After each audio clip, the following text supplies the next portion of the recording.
Paul defends the gospel he preaches. Galatians chapter 1, verse 11 to chapter 2, verse 21.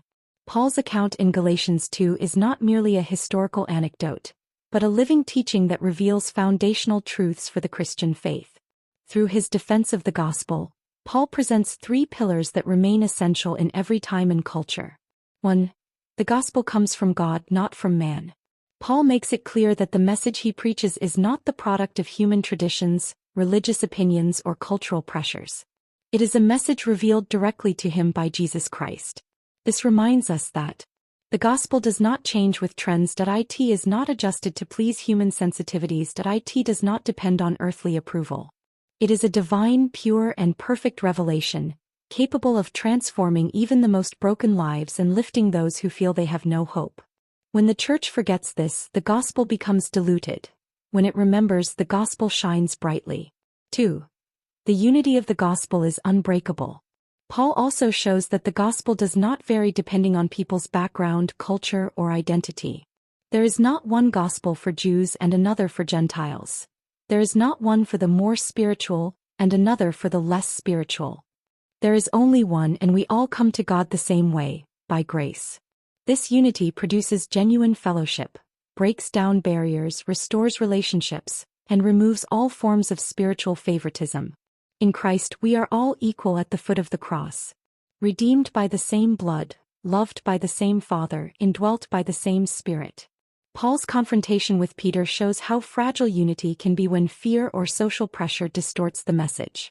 That is why Paul acted firmly, to protect the truth that unites the entire church. 3. The Christian life is lived by faith, not by works.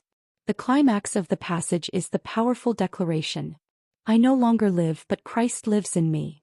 This statement captures the essence of what it means to be a Christian. It is not a moralistic lifestyle. It is not merely trying to behave well or follow rules. It is not a mixture of faith plus human effort. The Christian life is Christ living his life in us through the Holy Spirit. This means we live by trusting, not striving. We move forward leaning on grace, not on our own merit. We are transformed by the love of Christ, not by the imposition of laws. And this faith is not passive.